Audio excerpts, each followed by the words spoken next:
Start.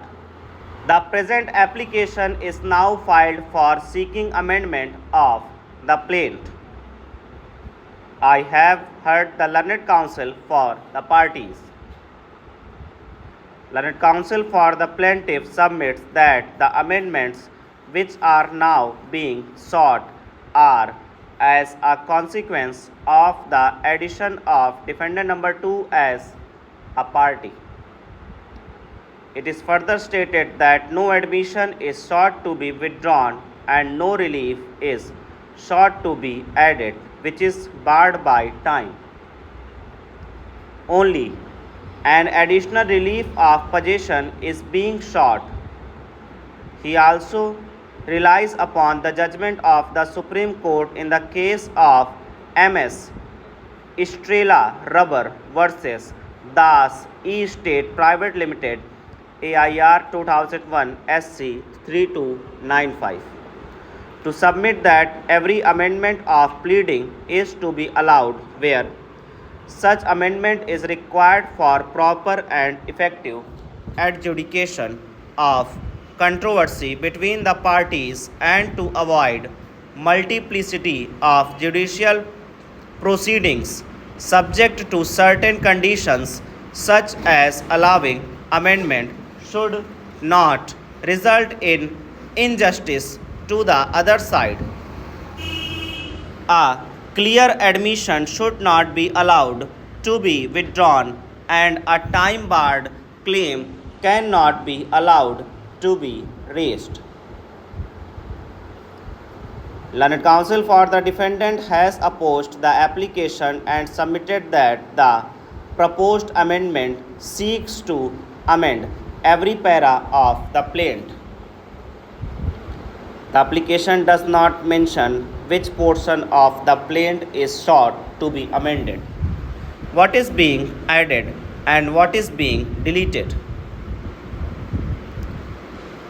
First, I will deal with the submission of the learned counsel for the plaintiff, namely that by present amendment application, no relief which is barred by time is sought to be added, no admission is sought to be withdrawn, and that the nature of the plaint after the amendments remain the same. Learned counsel for the defendant has controverted this contention. However, when it was requested to the learned counsel for the defendant to point out as to what portion of the proposed amendments tends to change the nature of the case, he was unable to do so. But that does not settle the matter.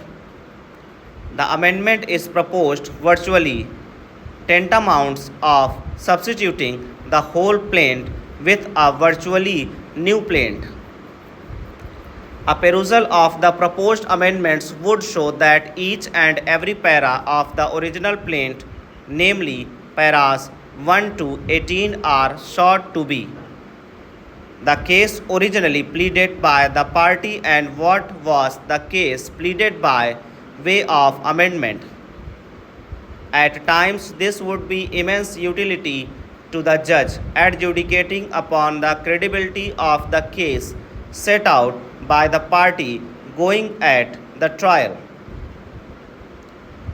Reference may also be made to the judgment of the Honorable Supreme Court in the case of Gurdayal Singh versus Rajkumar Aneja 2002 to SCC 445.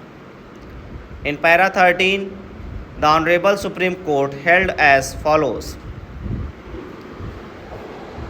unless and until the court is told how and in what manner the pleading originally submitted the court is proposed to be altered or amended, the court cannot effectively exercise its power to permit amendment. An amendment may involve withdrawal of an admission previously made, may attempt to introduce a plea or claim barred by limitation, or may be so devised as to deprive the opposite party of a valuable right accrued to him by lapse of time, and so on.